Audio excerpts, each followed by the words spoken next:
I'll be little more focusing on Indian tradition of Islamophobia, that generally we call it the Hindutva. Islamophobia in India is essentially is a borrowed from the West itself. They didn't had any terminology for themselves. Islam is part of India for 1,000 years, and anti-Islamism is also part of India for last 1,000 years. So they have been interacting with Islam and interpreting and reinterpreting themselves and their actions towards Islam on almost for last 1,000 years. For them, Islam is an imperialistic ideology that enslaved them, ruled them, and humiliated them.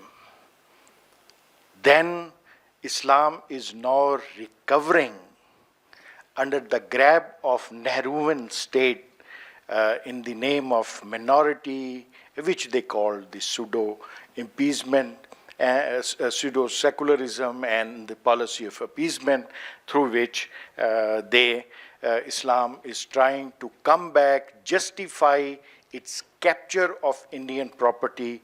It's just remember one interesting quote from a very young Indian Hindu activist. He say, in Delhi there are great mosques, great churches, but there is no great mandir. That's the image of Islam and Islamic role they have within their own society. And that's what they are interacting with. That's a generally, you talk to any Hindu, any Indian who's non-Muslim, he will share with you. Hindutva is slightly a different phenomena. First, I would say Hindutva is not a religious concept. Essentially, it's a political concept. It's a national identity construct. It's a very much a modernist. People who coined it, they were all university educated. Hajwar himself was a doctor. Gowarkar was a physics graduate. So they were all university graduates. They were modernists, and they were constructing a national construct. It was not a traditional construct they were constructing. And interestingly, none of them was a religious figure. They were all secular. So it started as a, and still is a very much a secular reinterpretation of the tradition.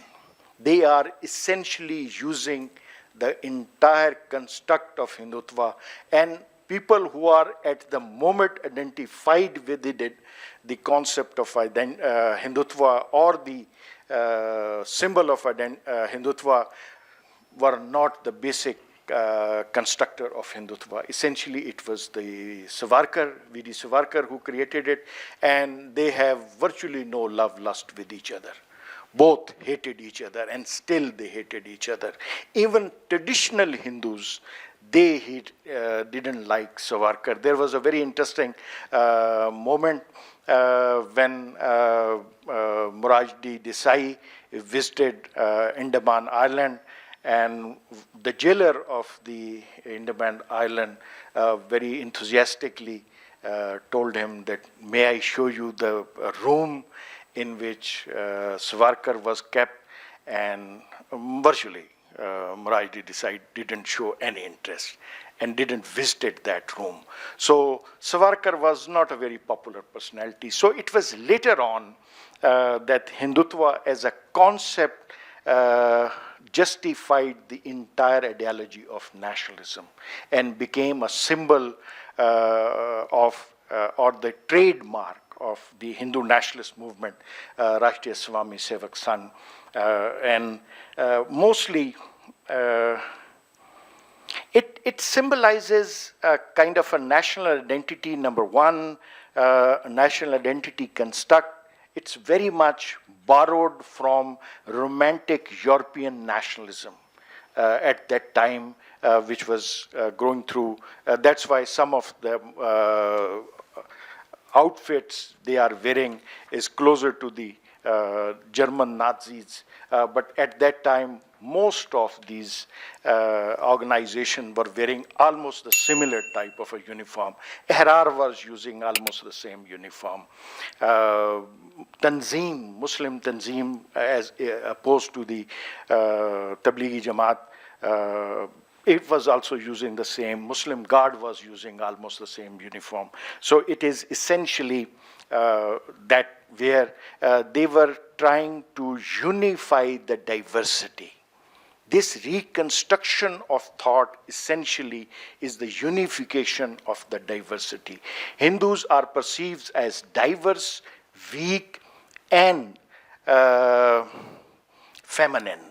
So Hindutva is a unifying symbol and giving them a masculine symbol, because it was associated similarly with the Sangathan movement, where in Akhada they were building their bodies. That's why most of the Parcharak, even Modi Saab, wo jo 56 inch wali chhati hai, it's the same thing.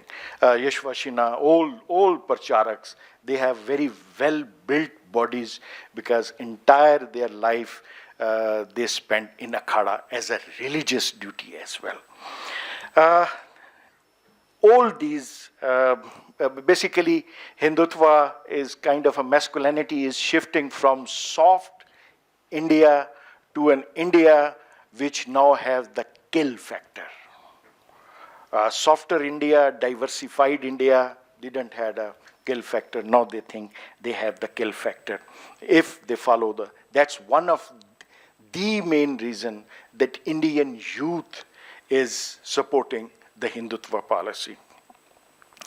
More or less, if we say it is part of the indigenization process, which is taking place in most of the colonies. In Muslim world, it is the Islamic fundamentalism. In Thailand, it's almost the same thing. Black Africa, same thing. So it's not something very special which we are treating as it.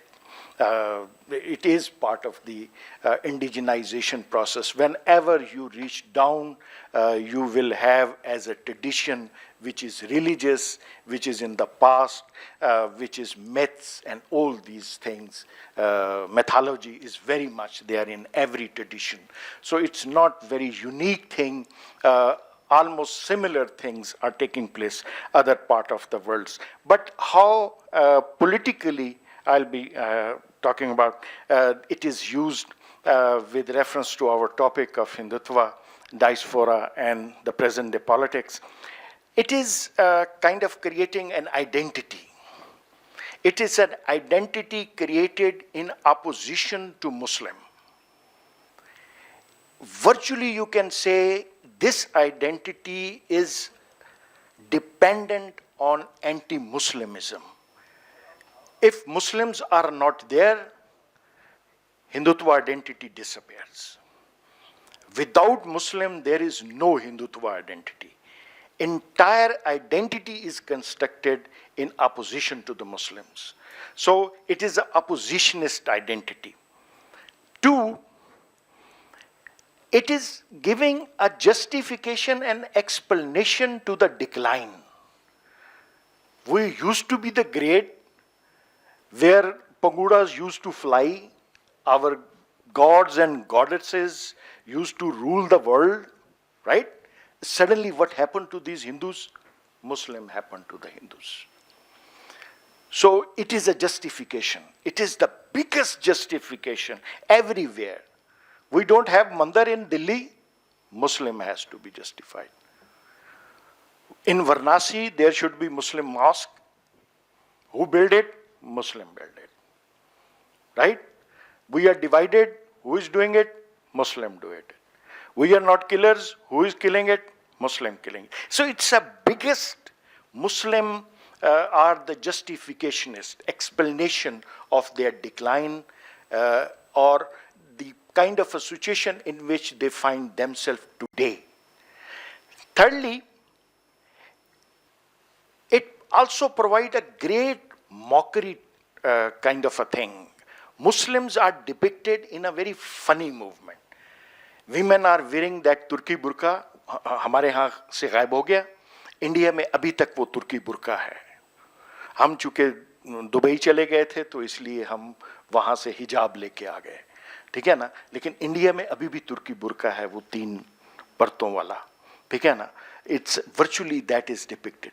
And the Muslim having almost same type of a, sir, the kind of a cap you are wearing, but except कि वो उसको कपड़े की भी पहना देते हैं और exactly the same thing.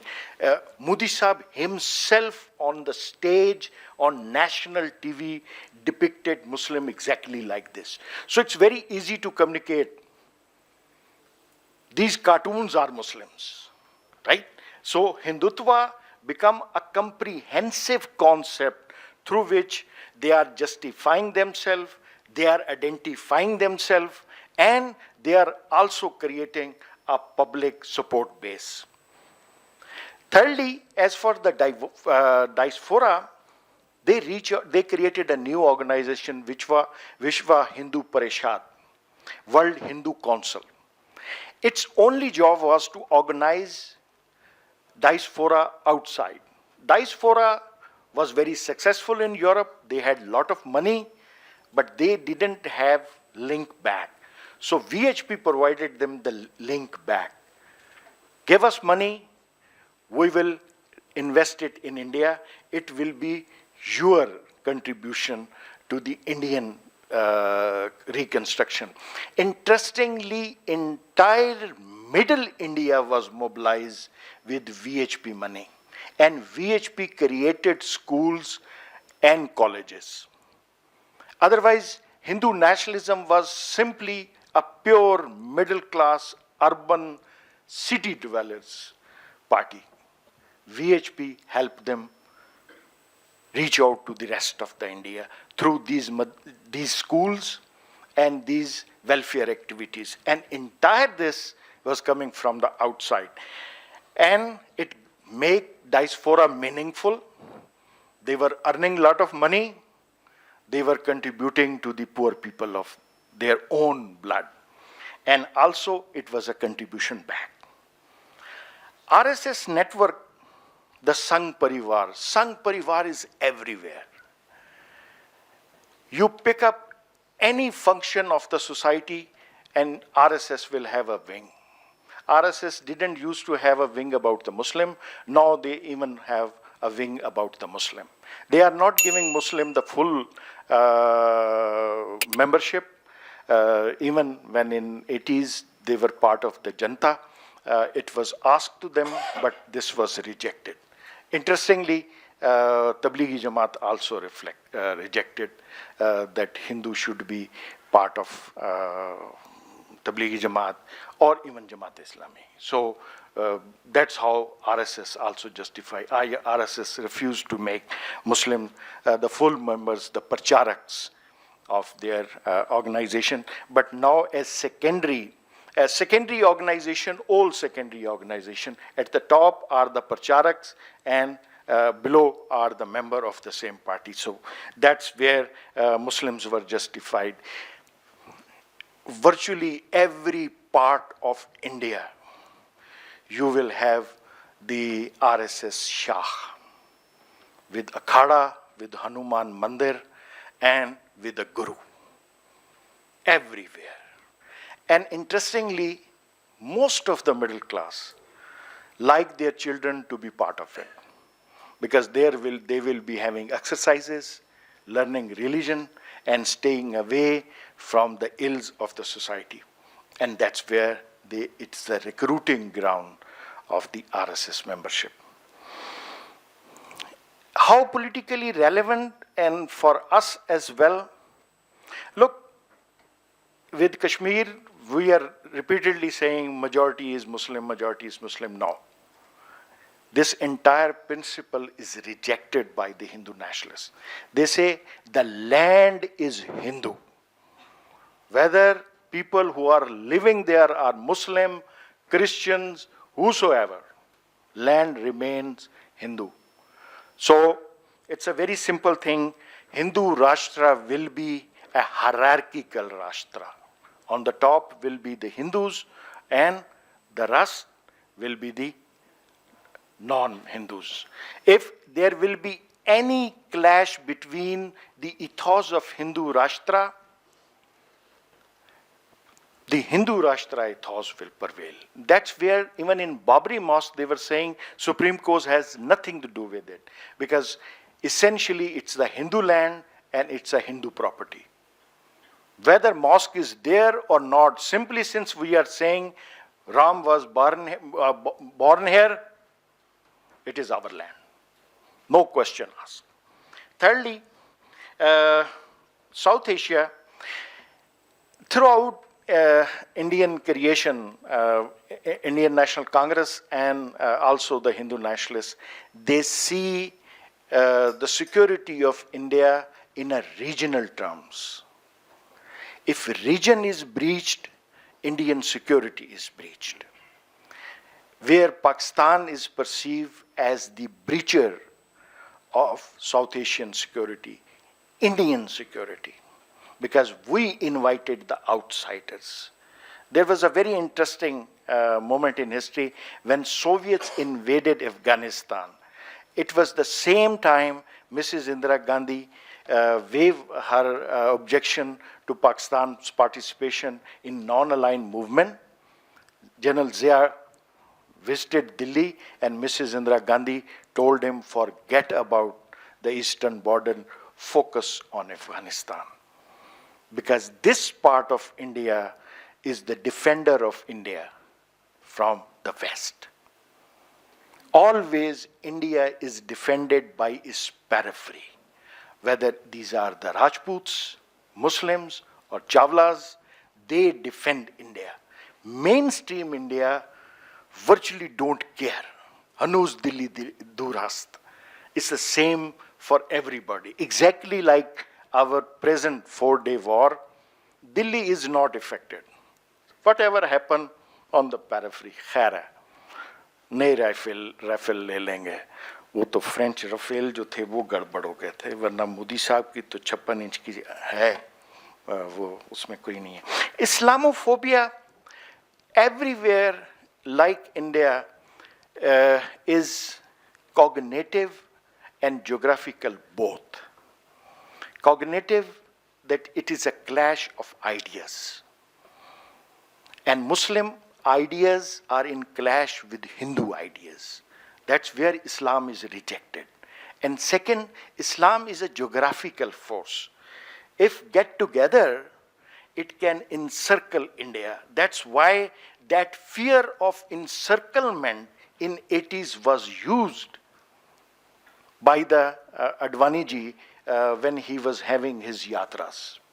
That Muslims are encircling us, and we have to get together and defend ourselves. Otherwise, the same fate will be there. As for simply, I had one comment to make as for Islamophobia when we talk of Islam and the West. Interestingly, we both have penetrated with each other. Islam is part of the West. It's the third largest religion in Europe, every country of Europe. And it's the fourth largest religion in United States. And West, we are sitting in IPS, but most of us are wearing the Western clothes.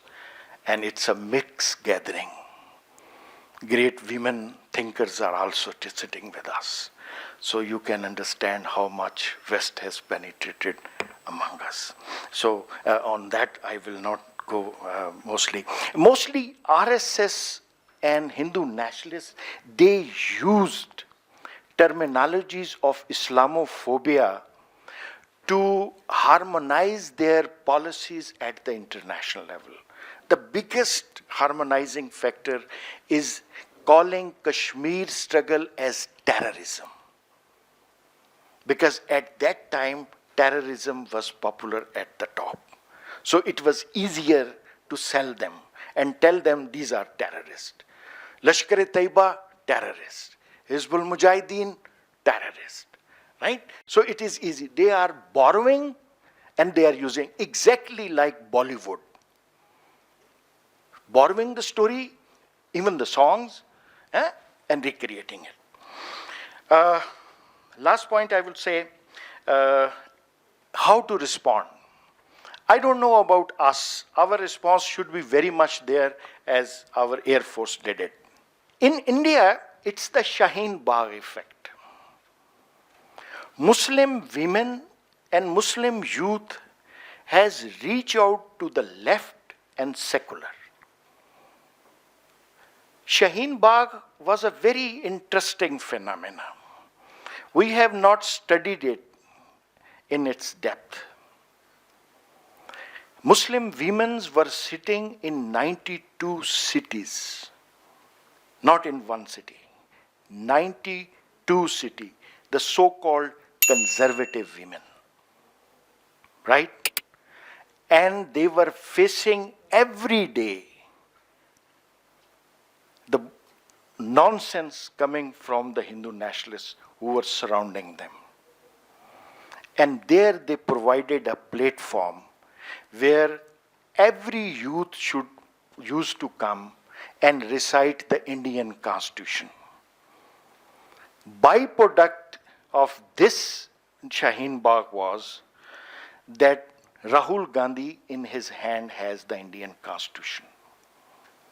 And third time, Modi ji, when elected, went straight in parliament, straight to the place where that constitution was there, and he kissed him. That was the compulsion of Shaheen Bagh. When we sympathize with the Indian Muslims, we must understand their resilience and their strategies. They are thinking beyond us. And that's how they are facing Hindutva and they are preserving themselves. मैं आपको एक बड़ा छोटा सा बता सकता हूँ.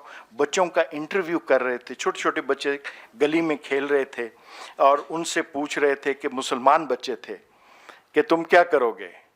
तो बड़ा रिलैक्स होके कहता है एक बच्चा, कहता है अभी उनकी राजा है, ये हमारी मस्जिद गिरा देंगे, फिर हमारी राजा आएगी, हम इनका मंदिर गिरा देंगे. That's how we need to fight back this Islamophobia.